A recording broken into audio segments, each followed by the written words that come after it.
வணக்கம். புரட்டாசி மாதத்தின் விரதம் பற்றி தெரிந்து கொள்வோம் வாருங்கள்.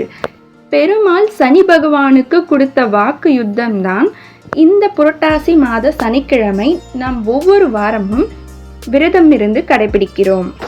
சனி பகவான் எப்பொழுதும் பெருமாள் பக்தர்களுக்கு துன்பம் அளித்து கொண்டு இருப்பார். அதாவது 7 சனி அப்படி என்று சொல்வோம். அந்த 7 சனி பிடித்தால் பக்தர்களுக்கு எப்பொழுதும் துன்பமும் கஷ்டமும் மட்டும் நிறைந்திருக்கும். இந்த புரட்டாசி மாதத்தில் சனி பகவான் பிறந்திருக்கிறார் என்பதனால் சனி பகவான் பெருமாளிடம் ஒரு நிபந்தனை வைக்கிறார். நான் பிறந்த இந்த புரட்டாசி மாத சனிக்கிழமையில் உங்களுடைய பக்தர்கள் அனைவரும் விரதமிருந்து கடைபிடித்து இந்த நாளை எப்பொழுதும் விரத நாளாக கடைபிடிக்க வேண்டும். அப்படி விரத நாளை கடைபிடித்து வந்தால் நான் உம்முடைய பக்தர்களை எந்த ஒரு கஷ்ட துன்பங்களும் தொந்தரவுகளும் செய்ய மாட்டேன்.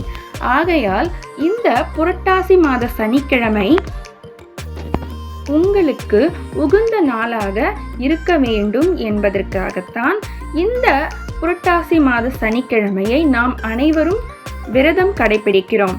அதற்கேற்ப பெருமாளும் சனி பகவானிடம் நீர் கூறியது போல் இந்த புரட்டாசி மாத சனிக்கிழமையை என் பக்தர்கள் அனைவரும் விரதமிருந்து கடைபிடிப்பார்கள். அவர்களை நீர் எந்த ஒரு தீங்கும் செய்ய கூடாது என்று பெருமாள் சனி பகவானிடம் கூறியுள்ளார். ஆகையால் சனி பகவான் இந்த ஒரு மாதத்தில் மட்டும் பெருமாளுடைய பக்தர்களை எந்த ஒரு தொந்தரவும் கஷ்டங்களும் துன்பங்களும் தராமல் இருப்பார். ஆகையால் இந்த புரட்டாசி 5 வார சனிக்கிழமைகளும் இந்த பெருமாளுக்கு உகந்த நாளாக நாம் விரதமிருந்து கடைபிடிக்கிறோம்.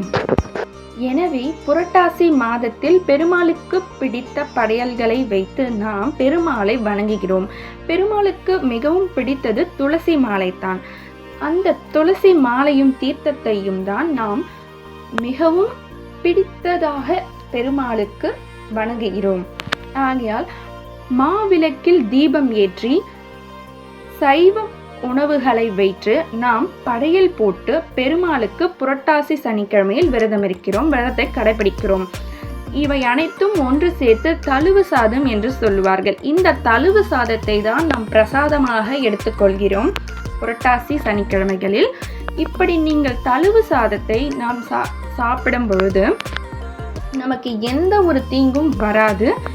இந்த சனிக்கிழமை 5 வாரங்கள் நாம் படையல் போட வேண்டும் பெருமாளுக்கு பிடித்த படையலை போட வேண்டும். அதுவும் இந்த புரட்டாசி மாதத்தில் அன்னதானம் என்பது மிகவும் புண்ணியத்தை தரும். நம்மால் முடிந்தது பக்தர்களுக்கோ நாம் அன்னதானம் வழங்கினால் நிச்சயம் நமக்கு எந்த ஒரு தீங்கும் வராது. புண்ணியம் நமக்கு அவ்வளவு கிடைக்கும். இந்த புரட்டாசி மாதத்தில் சனிக்கிழமைகளை நாம் அன்னதானம் செய்வதனால் புண்ணியம் கிடைக்கும்.